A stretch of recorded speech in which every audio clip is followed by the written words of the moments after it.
ဒီလိုပေးရအောင်ရှိပါကျွန်တော်တို့ဒီကရှင်းနေတာလည်းရန်သူကားနဲ့နော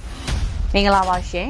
အခုတစ်ပတ်မှာတော့ပဲခူးတိုင်းအနောက်ချမ်းကိုတော်လှန်ရေးတပ်တွေထိုးဖောက်ဝင်ရောက်ပြီးထိုးစစ်ဆင်နေတဲ့အကြောင်းပြောပြပါမယ်စစ်တပ်ရွေးကောက်ပွဲနဲ့အပြိုင်2025ဒီဇင်ဘာလကုန်ပိုင်းမှာစကိုင်းမကွေးကချင်နဲ့ရခိုင်ဒေသတွေမှာတော်လှန်ရေးတပ်တွေကထိုးစစ်အရှိန်မြင့်ခဲ့တာကနေ2026နှစ်ဆန်းပိုင်းအရောက်မှာပဲခူးတိုင်းမှာပါထိုးစစ်အရှိန်မြင့်တက်လာပါတယ်ပဲခူးတိုင်းအနောက်ပိုင်းကနတ်တလင်းဇီးကုန်းနဲ့မင်းလာမြို့နယ်တွေကစစ်တပ်စခန်းတွေကိုဇန်နဝါရီလ9ရက်နေ့မနက်အစောမှာ PDF ပကဖနဲ့မဟာမိတ်တပ်တွေကတစ်ချိန်နဲ့ထိုးစစ်ဆင်ခဲ့ပါတယ်။ထိုးစစ်ကအဲ့ဒီမှာရင်ရက်မသွားသေးပဲ2ရက်အကြာဇန်နဝါရီလ9ရက်နေ့မှာတော့ပဲခူးတိုင်းရဲ့အရှေ့ပိုင်းမှာရှိတဲ့တော်ကျွဲအင်းမြို့နယ်အုတ်တွင်းမြို့ကစခန်းတွေကိုထပ်မံစီးနင်းတိုက်ခိုက်ခဲ့ကြပြန်ပါတယ်။တော်လှန်ရေးတပ်တွေရဲ့ပဲခူးတိုင်းအနောက်ချမ်းထိုးစစ်ဟာစစ်တပ်အငိုက်မိပြီးအထိနာစေခဲ့ပါတယ်။ကညုတ်ကွင်းနဲ့ပဲနွယ်ကုန်းမြို့ကြားမှာရှိတဲ့တော်ကျွဲအင်းမြို့ကစစ်တပ်စခန်းတွေကိုဇန်နဝါရီလ9ရက်မနက်စောပိုင်းမှာထိုးစစ်ဆင်ပြီးလင်းလင်းမြင်မြန်ပဲထိန်းချုပ်နိုင်ခဲ့ပါတယ်။ဇန်နဝါရီလ9ရက်နေ့ကနတ်တလင်းဇီးကုန်းနဲ့မင်းလှမြို့နယ်တွေကစစ်ကောင်စီစခန်းတွေကိုတိုက်ခိုက်တဲ့စစ်စင်ဟာ PDF ပူးပေါင်းတပ်တွေကခြေတံလုံးနဲ့ဖော်ဆောင်ခဲ့ကြတာပါ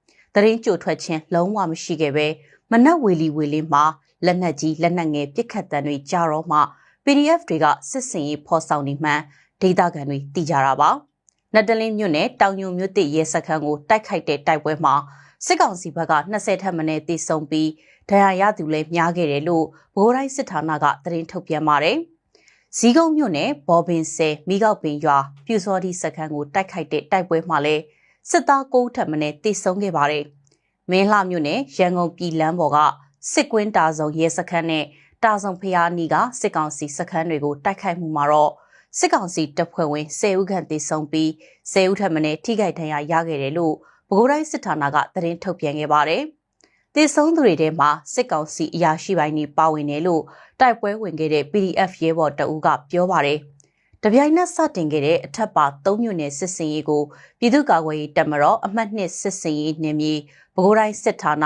ဗျူဟာ22ကွက်ကဲမှုအောက်မှာရှိတဲ့ရန်ကုန်တိုင်းပကဖအပါအဝင်တပ်ရင်းတပ်ဖွဲ့တွေပြည်သူ့ကာကွယ်ရေးအဖွဲ့ပကဖဒရုန်းတပ်ဖွဲ့တွေအပြင်အာရခတပ်တော် AA နဲ့အတူမကွေးတိုင်းနဲ့ပဲခူးတိုင်းမှာစစ်ရေးတွေပူးပေါင်းဖော်ဆောင်နေတဲ့အရှိုချင်းကာကွယ်ရေးတပ်ဖွဲ့ ACDF တို့လည်းပါဝင်တိုက်ခိုက်ခဲ့တာပါ။ဒါအပြင်ဇန်နဝါရီလ9ရက်မနက်အစောပိုင်းမှာပဲခူးတိုင်းအနောက်ချမ်းဇီးကုန်းမြို့နယ်မိကောက်ပင်ရွာကအင်အား30ဝန်းကျင်ရှိတဲ့စစ်စခန်းကို PDF တွေကအပိသက်တိုက်ခိုက်သိမ်းပိုက်ခဲ့ပါသေးတယ်။တနအီချတိုက်ပွဲပြီးမှစစ်ကောင်စီတပ်သားနဲ့ပြူစောတီ4ဦးသေပြီး9ဦးထိခိုက်ခဲ့ပြီးတဲ့နောက်စခန်းကိုသိမ်းပိုက်နိုင်ခဲ့တာပါ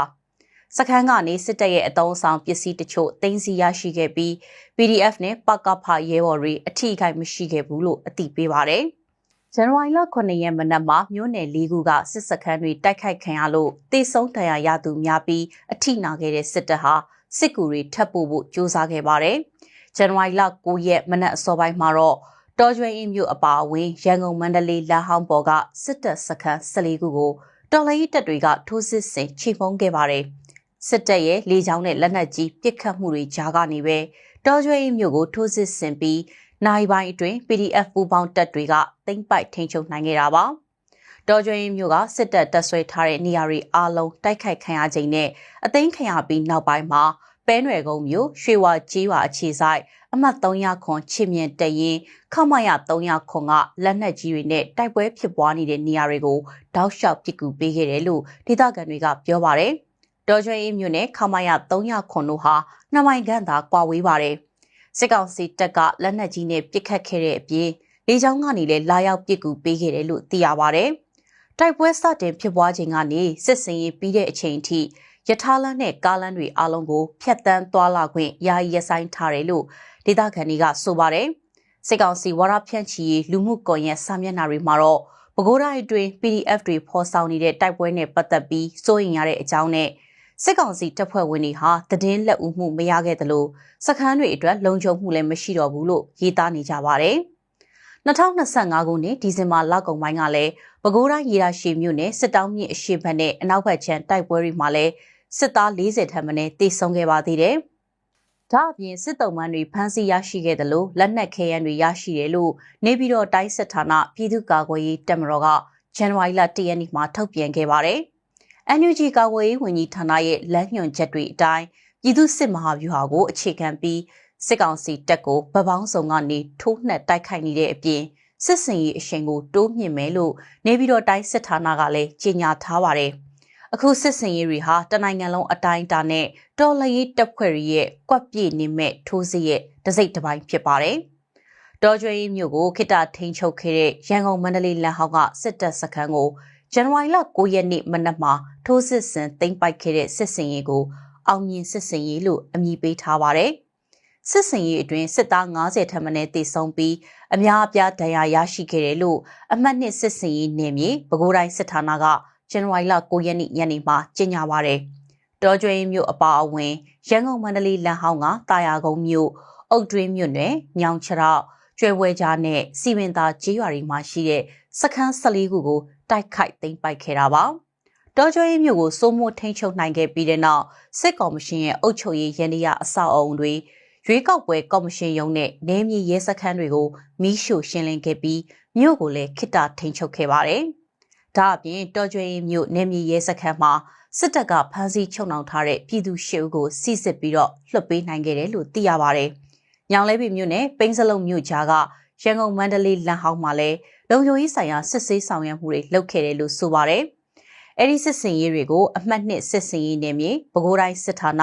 ဗျူဟာ23ကွက်ကဲမှုအောက်မှာရှိတဲ့အမှတ်3502တပ်ရင်းဗျူဟာ24ကွက်ကဲမှုအောက်မှာရှိတဲ့အာလာဝကတပ်ရင်းတောင်ဖြူတပ်ရင်းနဂနီတပ်ရင်းတွေပါဝင်ပါတယ်။ဒါအပြင်ဗျူဟာ25ကွက်ကဲမှုအောက်မှာရှိတဲ့အမှတ်3902တပ်ရင်းအထူးကွန်မန်ဒိုတပ်ရင်းဗျူဟာ26ပူးပေါင်းတပ်ဖွဲ့နဲ့အုတ်တွင်းမြို့နယ်ပကဖဖြူးမြို့နယ်ပကဖတို့လည်းစစ်စင်ရေးမှာပူးပေါင်းခဲ့ကြတယ်လို့ထုတ်ပြန်ထားပါတယ်။ကြောက်တကားမြို့နယ်တာယာကုန်းမြို့မြစ်ထားလန်တရာမှာအထိုင်ချတပ်ဆွဲထားတဲ့စစ်တပ်ဂိတ်စခန်းကိုလည်းကရင်မျိုးသားလုံခြုံရေးတပ်မတော် KNLA တပ်ရင်း9ကပူးပေါင်းစစ်စင်ရေးအနေနဲ့တိုက်ပွဲဖော်ဆောင်ခဲ့တယ်လို့သိရပါတယ်။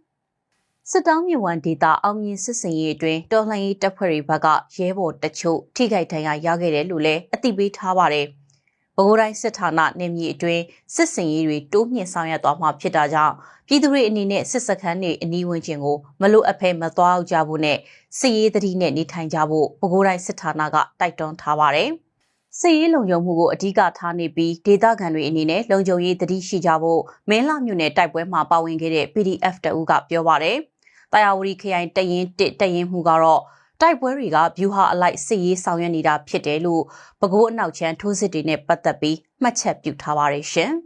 ။ပြည်တွင်းသတင်းဆောင်မအစီအစဉ်ကိုအပတ်စဉ်တနင်္ဂနွေနေ့မနက်၈:00နာရီအချိန်တိုင်းမှာတင်ဆက်ပေးနေပါတယ်။ကျွန်မထထအင်ဒရာအောင်ပါ။